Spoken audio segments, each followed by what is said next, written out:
The CBS Radio Mystery Theater presents... Come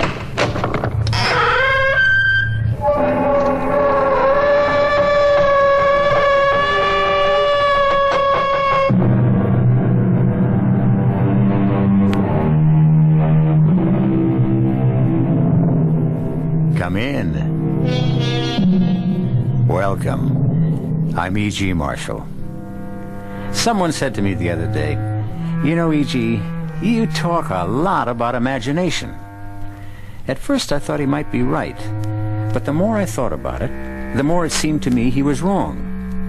Far as I can see, there isn't a more powerful force in the world than imagination. After all, I made a career with mine, in films, TV, on the stage, imagining myself to be all sorts of characters. And you, well, you derive much pleasure from yours when you become the hero or heroine of the stories I bring you. As tonight, each woman will become Dora, and each man, Charles Daring, caught up in circumstances which, well, listen. That clock. The clock. What, Dora? What? Oh, that clock, Charlie. It's going to drive me up the wall.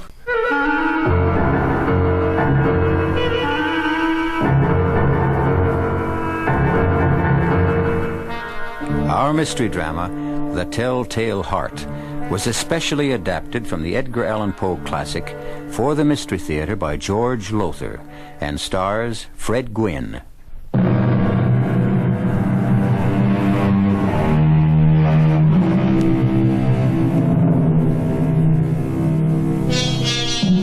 As you know, I've always had an intense interest in diaries. The day-to-day journals of those who, for one reason or another, recorded the events of their daily lives. This strange tale I bring you now is remarkable not only for the horror it records, but also because it was written by a patient in a state asylum for the criminal insane. A man named Charles Daring, who on a day not long ago wrote... True. I am nervous. I've always been nervous, but why do they say I am mad? My sick nerves had sharpened my senses, not destroyed them or dulled them. Why, take my sense of hearing. Acute. My ears have always been sharp. So, nervous, yes. Mad, no. Judge for yourself. Listen to how calmly I can tell you the whole story of what happened, beginning with the day I arrived at Uncle Jonas's farm with my dear wife Dora and my daughter Ruth. Well, we're here. I didn't think the old bus would make it. Charlie, are you all right? Yeah. You're trembling. I'm okay. I'm okay. Take one of your pills anyway. I'm okay. I said, Dora, I'm okay. I'm sorry. Guess I am a bit keyed up. Long, tiring trip. Near 14 hours. Worrying the car was going to break down, but I'm all right now. We're here. Looks lonely, Daddy. Real lonely. Oh, Ruthie. It's a roof over our heads till things get better. Hello there. Hello! Here at last, I see. I thought you'd never get here. Of course, you're little Charlie Daring, my nephew. All grown up now, though, huh? Hello, Uncle Jonas. Gosh, it's good to see you. And this beautiful young woman is your wife, and this charming little girl, your daughter, Ruth. That's right. Well, come on in. Our place is might run down, I'm afraid, but, well, you know, I'm not as young as I used to be, and being way out here in what's practically wilderness, it's hard to get help. You'll have me now, Uncle Jonas. Yeah. Only, are you up to working, Charlie? You said in your letter you were sick. Reason you lost your job in the city and couldn't find another. Oh, well, now, about that... Oh, don't be embarrassed, boy. Out with it. Just tell me the truth of it. No. Better still. You tell me, Dora. Charlie isn't really sick. I mean, physically. He's as strong as any other man, and he's healthy, too. Only, it's his nerves, that's all. That's all? Well, that's a lot, ain't it? Well, no, not really. It's just that now and then he gets these terrible headaches that kind of knock him out, and he starts trembling and sweating, and it's kind of a cold sweat. Well, now this sounds... Uncle Jonas, honest. These attacks, they don't happen all the time. Not much, only now and then. And I've got these pills the doctor gave me, and, well, listen, you'll see. I'm going to earn our keep here, Uncle Jonas. Make you glad you took us in when we needed a roof over our heads. I'm a hard worker, Uncle Jonas. A real hard worker. Well, sure you are, Charlie. And I'm sure Dora is, too. Oh, yes, yes. And little Ruth. She looks like a good, strong girl for her age. And how old are you, Ruthie? 9, sir. 9 years old. My gracious, would you believe I'm 60 years older than you? Know what I've got it in mind for you to do? No, sir. Something you like. Feeding the chickens. Now, won't that be fun? Oh, yes, sir. Of course it will. And milking the cows. Well, I guess you'll have to learn how to do that, but old Uncle Jonas will show you. Oh, then there's the horses. Jake and Jenny use them for plowing, you know. You'll want to take care of them, feed them, clean their stalls. Excuse me, Uncle Jonas. Yes, Charlie, yes? Ruth is a healthy girl, all right, strong for her age and all, but, well, all those chores, I think they might be just a bit too much for her. Oh, no, not at all. Do her good, Charlie. Make a woman of her. Well, look, suppose I milk the cows. But you'll be out in the fields by that time, plowing, seeding, cultivating, getting the crops in and all like that. Oh, yeah. Well, I see. Dora will be so busy in the house, you know, cooking, washing, housework and such. Well, she won't have time for that, so... Oh, no, I got it all figured out, Charlie. You just leave it to me. Well, say now, the way you look, maybe you didn't mean it when you said you meant to work for your keep. Now, time for bed, so I better show you to your room. Bed? But the sun's only just gone down behind the mountain. Yeah, that's right. It gets dark fast this time of year. See, Charlie, I don't like to waste kerosene keeping lamps going all night. But, Uncle Jonas... We get up with the chickens, we go to bed with the chickens, Dora. I was only going to say that we haven't eaten anything since noontime. Oh, hungry are you? Well, yes. Oh, well, let's see what I can scare up in the kitchen. Not much right now, I'm afraid. An old man like me don't eat very much. Kind of get out of the habit.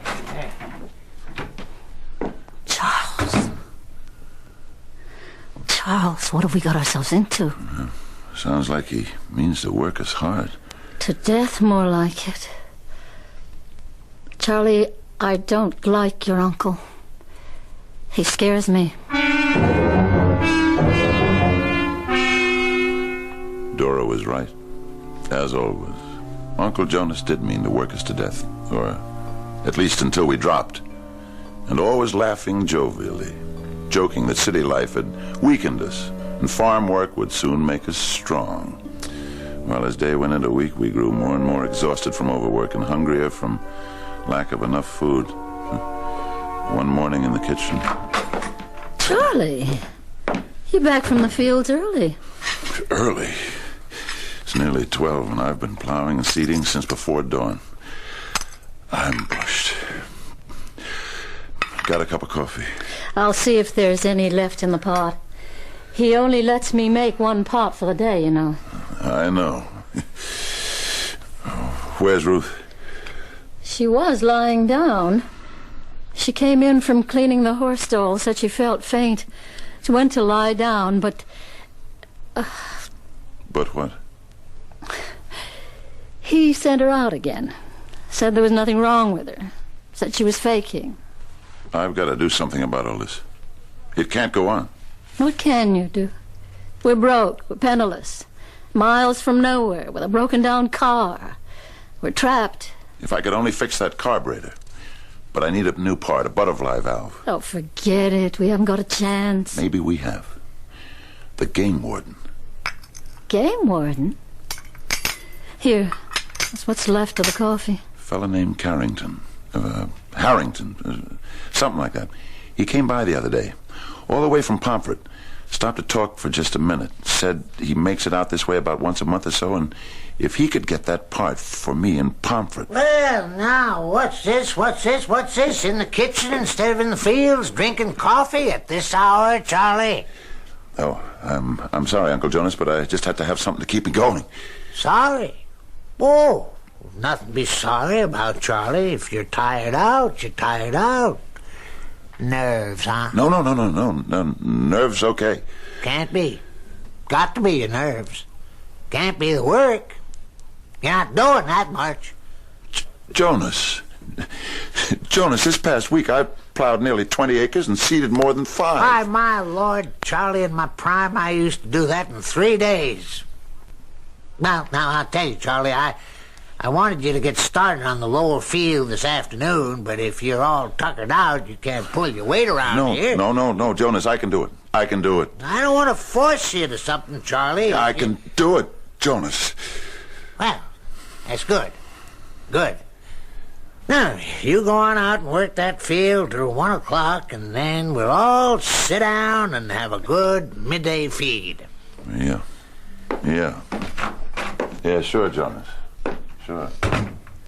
A good midday feed? Is that what you said, Uncle Jonas? When are you gonna stop calling me Uncle? Makes me feel old for a pretty young heifer like you to call me Uncle. Much too old. Oh, please. If you don't mind. Well, now, what have I done? I just put my hands on your shoulders where I'd really like to put them. Don't you ever do that again. Well, now, if I'd known you were going to take it like that, I wouldn't have. And I won't, Dora. Never again. Never again, that is, until you ask me.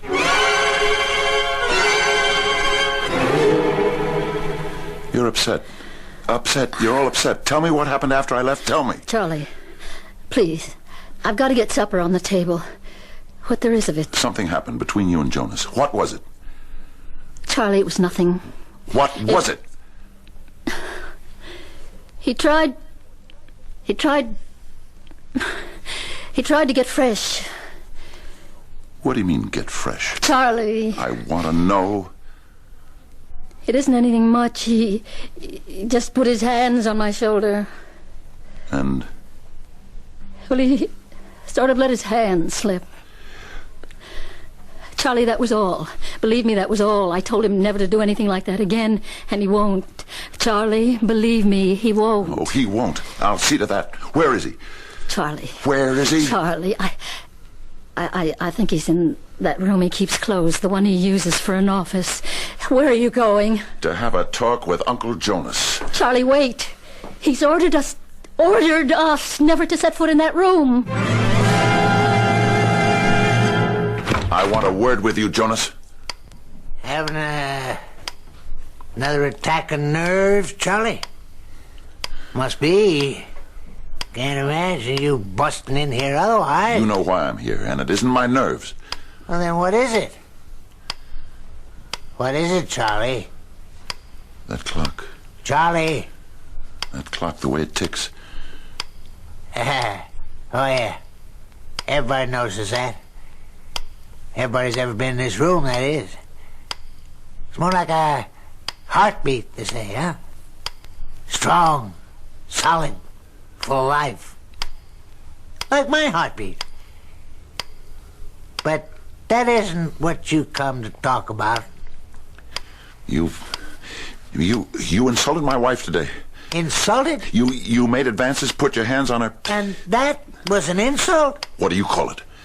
Oh, a compliment to her beauty, her female attraction. You dirty-minded, hypocritical old... Charlie! Dora, What? Ruthie! And for a reason I didn't understand then, as I looked at Dora holding Ruth, my dead daughter, in her arms, I was aware only of the ticking of the clock.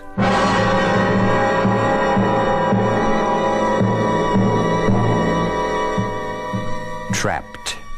Yes, surely that's the word for Charles and Dora Daring, who accepted the help of Uncle Jonas, his offer to come and live on his isolated farm, only to find that his farm is a prison.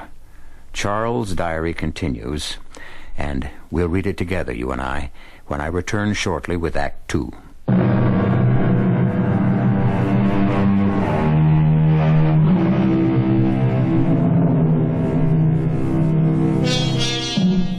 Dead. Only a word with little significance, really, unless spoken for the first time about someone you love. He is dead. She is dead. Then it hits you, the full impact of the word's terrible meaning. What do you do in that awful moment? How do you react? Some burst into tears, others are numbed into a silence. Whatever the emotion, it is deep and very personal, as was Charles Daring's. Perhaps even a curious reaction, born of his nervous condition, for he writes in the diary, And for a reason I didn't understand then, as I looked at Dora holding Ruth, my dead daughter, in her arms, I was aware only of the ticking of the clock. That huge grandfather clock in the room my uncle called his office. It grew louder and louder, filling, saturating the room with its beat. The beat that my uncle said was like the beat of his heart. Slow, steady, solid. And then, through the beating, as if from far off, I heard Dora's voice. Dead. She's dead, Charlie. Our little girl. No, Dora, you're mistaken. Here, let me take her in my arms. Ruthie. This is Daddy. Can you hear me, dear? Ruthie. Kid's dead. Anybody can see that. Shh. No, can't be. Charlie, dear. Give her to me. Let me take her. Yes. Put her on the bed in our room. Let her rest. Let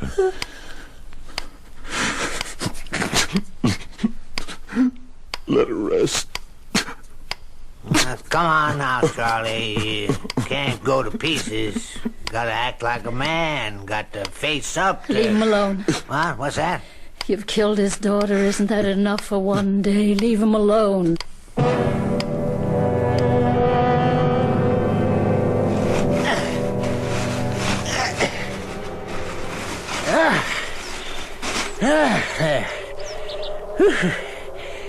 The grave's filled in at last. We better get back to the house. This wind cuts to the bone. Oh, cows due for milking, too. I guess you or Dora have to do that from now on. So, I might as well get started. Not before I say a few words. Over Ruthie. What? Oh, go ahead. Then you can get to the milking. The Lord is my shepherd, I shall not want. He maketh me to lie down in green pastures. He leadeth me beside the still waters. He restoreth my soul. He leadeth me in the paths of righteousness.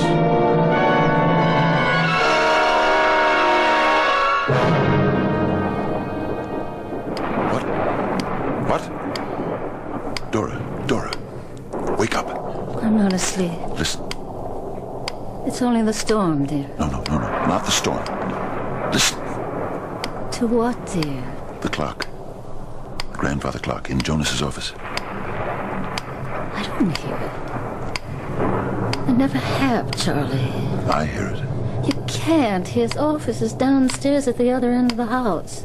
He keeps the door closed. You're imagining. No, I can hear it. My ears, you know how sensitive they are. Darling, try to sleep. Can't. Keep thinking of Ruthie, our little Ruthie lying out there alone in the ground, the rain beating down, the cold rain. Try not. Try not. And the clock beating like his heart, beating.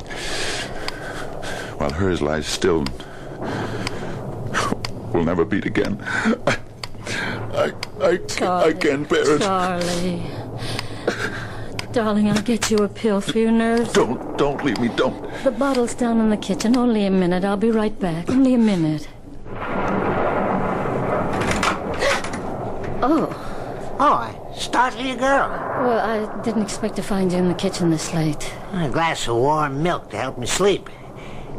There's a little left if you'd like some. No, I just came down to get Charlie's pills. Oh, I'm glad you did. Yeah, a long time since I've seen a woman in her nightgown. I thought the bottle was here on this shelf. You might as well stop looking for them pills.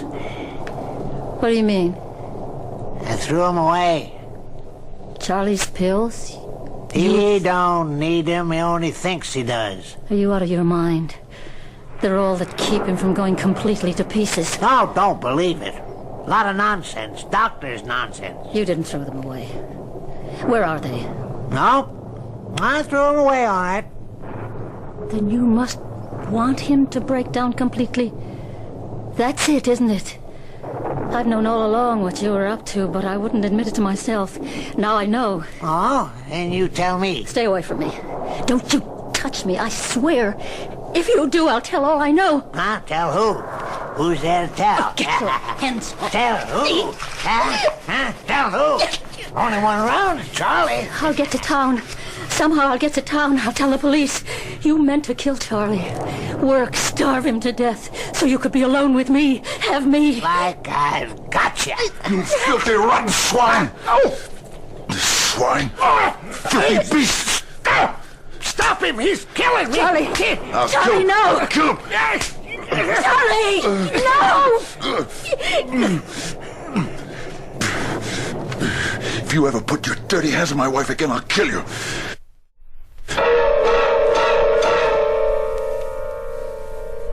There was no sleep for us that night, Dora and me. And by the time dawn showed beyond the mountains, we'd come to a decision. Too late to save our beloved daughter, but in time to save ourselves. If I could somehow manage to fix the car.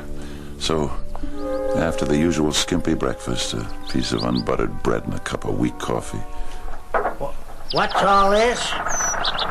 Charlie, what you up to? Getting Dora and me out of here, that's what I'm up to. Oh, now, come on. Hold on, Charlie. Hold on. Let's talk this over. There's nothing to talk over. I don't think I knew what I was doing, Charlie. I really don't think so. Well, you did it, and it wasn't the first time. I know. Starving us to death, working us to death. You killed Ruthie, you did. No. Charlie, you got to forgive me for what I've done without meaning to. You work us and starve us. I thought it was best for you. But I was wrong. And I admit it. And I ask you to forgive me. Well, Don't, Charlie. Don't do it. Oh, now, Dora! Charlie! Don't you see what he's up to? If we leave, and we're leaving, he loses whatever work he can get out of you before you drop in your tracks. And he loses me. Now, girl, daughter... Don't you daughter me. Any woman could see through the likes of you. You'll kill him. That's why you threw away the pills he needs. And then you'll have me all to yourself. All alone. Out here in this forsaken wilderness. To do whatever you want with. Charlie, get that car running. If it's at all possible, get that car running.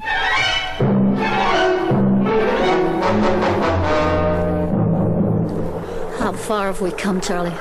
only 6, near 7 miles. That leaves about 25 to Pomfret. If we get over this mountain. Dora. What? I keep wondering, when we get to Pomfret, what'll we do? I mean, where will we stay? How will we eat? We could stay in a car for a day or two if we have to. And my suitcase is full of food. Full of... I took every scrap of food I could lay my hands on. Good for you. Oh, no. What? Charlie, what? We're cooked, honey. Just plain cooked. What? The butterfly valve. I knew it wouldn't last the trip. But you fixed it once. Yeah, and for the last time. It can't be fixed again. Now what do we do? Now what do we do? We start walking. 25 miles through the mountains. 25 miles. We can't go back. We got to, honey. I'm in no condition to make it 25 miles to Pomfret. You are. You can. You've got to. If we go back, it's death for you. And for me. We can't go back.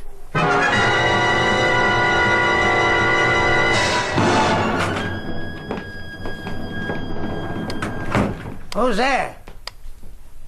Who's there? We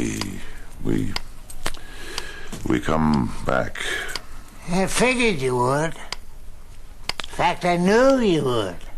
How did you know? How could you be so sure? What else could you do once you run out of gas? It wasn't that. I filled the tank from those cans in the barn. And I emptied it, Charlie. You? Left just enough for you to get maybe 10 miles. I noticed you had a busted gas gauge, so you'd never know. You are the most... Now, I did it for your own good. You lying... What would you have done when you got to Pomfret? Charlie, why do you always stare at that clock? The ticking, it hurts my ears, my hearing, awful sensitive. Painful. Listen, I'm sorry about what happened before you left. We're gonna change all that. We're gonna be friends. Try to be, anyhow. Here, let's have a drink on it. A toast to the future, our future together. For you, my dear. And Charlie, a glass for you. Although, maybe before you drink it, but now, only if you won't mind, Charlie. You won't, will you? Mind what, Uncle Jonas? Milking the cows, feeding the chickens before night comes on. No. No, I don't mind. And now, daughter, a toast to us and our future together.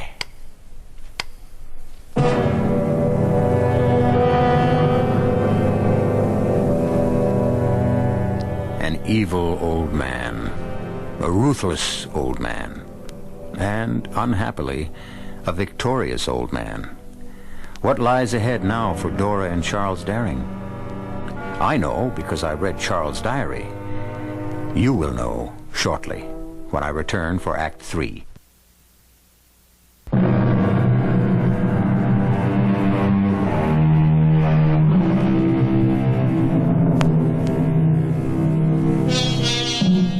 One wonders at times on the nature of evil. What is it in all of us that on one occasion or another will make us do wrong when we know it to be wrong? St. Paul said, "The good I would do, I do not, and the evil I would not, I do." Our author Edgar Allan Poe said simply, "We are perverse." However it may be, there can be no question that Uncle Jonas is evil. I know he means to kill me through overwork and little food, and then do with Dora what he desires. But what can I do? We're trapped here on this isolated farm in the wilderness, cut off from any possible help, prisoners in the hands of this evil old man who... A car. Coming down the road, a car. A car. The game warden. I forgot the game warden. Hi there! Hi! Wait up! Wait up! Sure. Well, hello. Daring, isn't it? Yeah. We met once, months ago. Remember? I was plowing the fields and you came by and... Sure, I remember. Listen, I need help. Will you help me? Well, if I can. We tried to get away from here, my wife and I, but our car broke down. Oh, is that your car, half blocking the road 6 miles or so back? Yeah. Carburetor went sour. I tried to fix it, but it didn't hold up. Well, there's not much I can do. I'm no mechanic. No, but you could pick up a carburetor for me in Pomfret, couldn't you? The next time you come out this way... Yeah, sure. I could do that, but... Well, you'll have a long wait. I don't come out this way more than once every other month, thereabouts. Oh, that's okay. I can wait, but will you do it? Sure, glad to. Charlie? Yeah?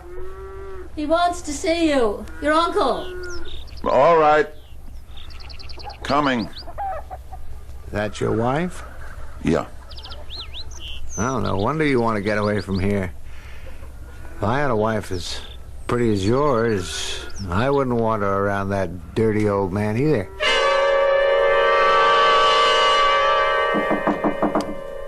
Come in.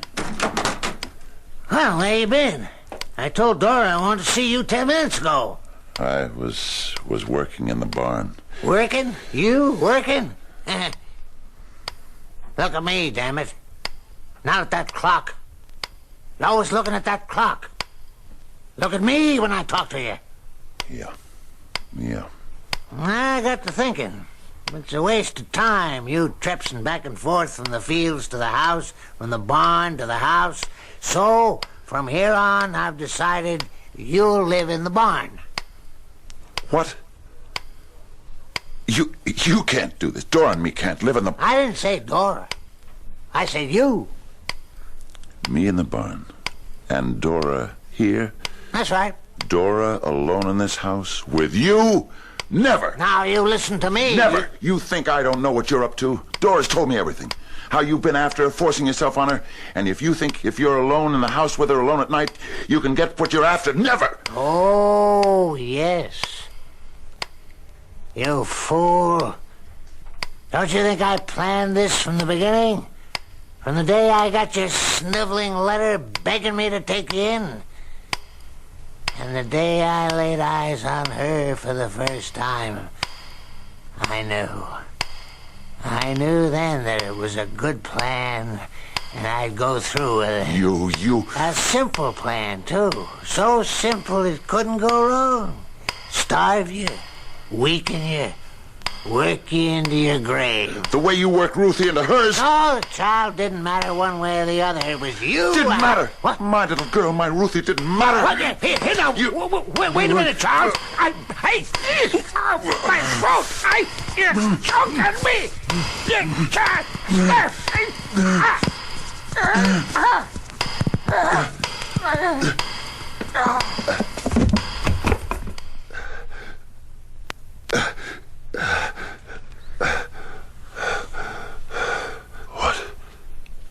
What?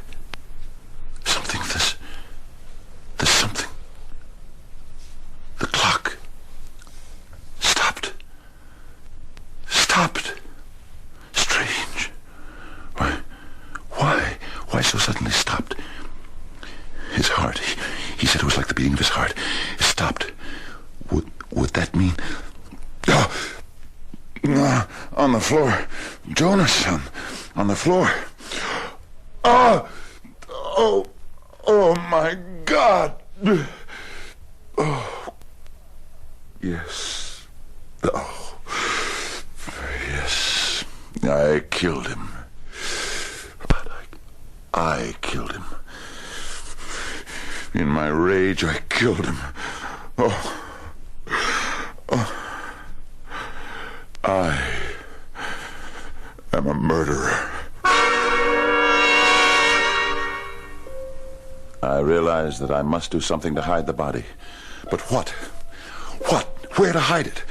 If I tried to get out of the house into the barn, Dora might see me doing it. A chance I couldn't take. If I dragged it down the cellar, there was the risk she'd hear me. Where could I hide? And then Then my eyes, as they had so often done before, my eyes went to the clock. The clock that had stopped the very instant his heart stopped. A big clock, 6 feet tall and 2 feet wide. Was it possible that I might... If I could stand him up in that space, the clock hiding him, for a time, only for a time, to let me think what I might do afterwards. Yes, that is what I did. And just in time, I just stood his body against the wall and pushed the clock back into place, hiding it when... Yes? Mrs. Daring, of course. Yes. I'm Game Warden Carrington. I'd like to talk to your husband. Oh, well, he's with his uncle just now. Could you wait? Well, I'm afraid not. I want to get back to Pomfret before nightfall. Uh-huh. Is it important? It is to your husband. Well, Uncle Jonas gets angry when... Well, follow me. Thank you. What is it? I'm sorry to interrupt. The game warden's here. He says he's got to see Charles. Got to see him right away. Oh, hello, Warden. See about that carburetor, Daring. Oh? Look, I don't like talking to you. You peering through a door open a crack. Could I come in? No. Uncle Jonas doesn't allow anyone... Oh, that's all right. Come in. Where's Uncle Jonas? He went down to the barn. Be back in a little while. Oh. Well, I'll leave you and the warden together. Sit down, Warden. Oh, no. This'll just take a minute, and I'm in a hurry. I got to thinking about that carburetor. Carburetor. Yes. Carburetor. There's a good mechanic in Pomfret, Hutchinson. He could maybe rebuild it for you, save you some money. Oh. Well. You all right, Daring? Yes. Only. Well, what is it? Why do you keep looking at that clock? It isn't going. Of course it isn't. Well, you can see that. The pendulum has stopped. Yes. And yet... about the carburetor. Well, I was going to suggest, but I want your permission first, suggest I take the carburetor out of the car on my way back to Pomfret, you know? Yes, do that. Well, the trouble is, I haven't got the tools. Tools? Yes. Are you listening to me? Yes, I'm listening. I've got a couple of screwdrivers, but no wrench and no pliers, so I wondered if you might have what I need. Yes, I... Well, if you could let me have them, I'll stop by the car, get the carburetor out, and take it to Hutchinson and Pomfret. He'll have plenty of time to work on it, because I won't be coming back this way for another... Daring, what is it? You think you're clever, don't you, Warden? Well, that's a funny thing to say.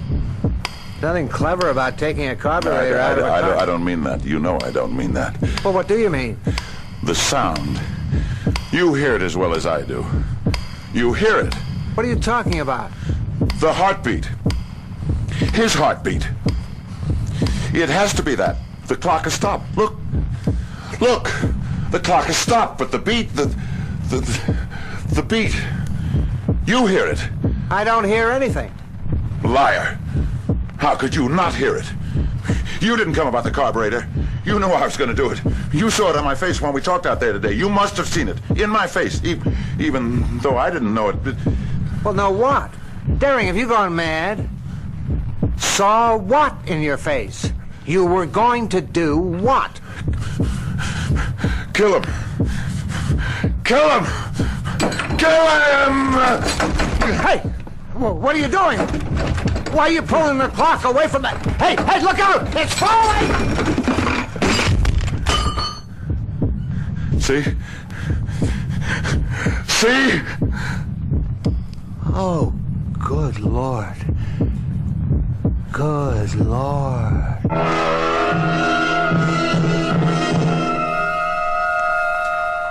Charles? Dear? You've come, Dora. Sit down, dearest, and give me a moment. I just want to adjust the escape mechanism on this clock. Ah, there. All fixed? All fixed. And they said it couldn't be done. If it can be done, you're the man to do it. Dr. Leonardo says you're a genius when it comes to fixing clocks. Goodness, you fixed just about everyone in this whole... In the asylum. I know what it is, Dora, dear. I just don't know why I'm here. No matter, sweetheart. So long as you're happy. Oh, very, very. And you? I'm fine. And Ruthie? Little Ruthie. How is she? She couldn't be better, Charles. She sends her love. Give mine to her. Oh, dear, dear, dear. What, Charles? This escape mechanism. Still not working the way it should. If you'll excuse me, Dora.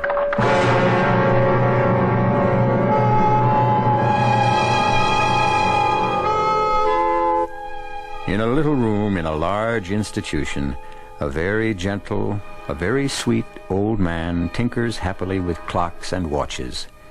And an old lady, a very old but very attractive old lady, visits him weekly.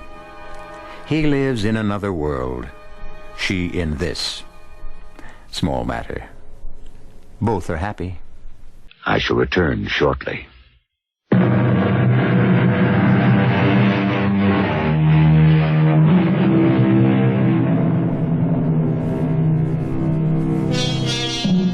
Well, to come full circle, you, sir, became Charles Daring, and you, ma'am, or would you prefer Ms., became Dora. And as I pointed out earlier, you couldn't have done it without that miracle imagination. Think, how completely did you become Charles, Dora? Did you become them? Or did you only listen? With your ears, listen. If that is so, try again. Ears are not enough. Try using your soul. Our cast included Fred Gwynne, Ann Shepard, and Robert Dryden.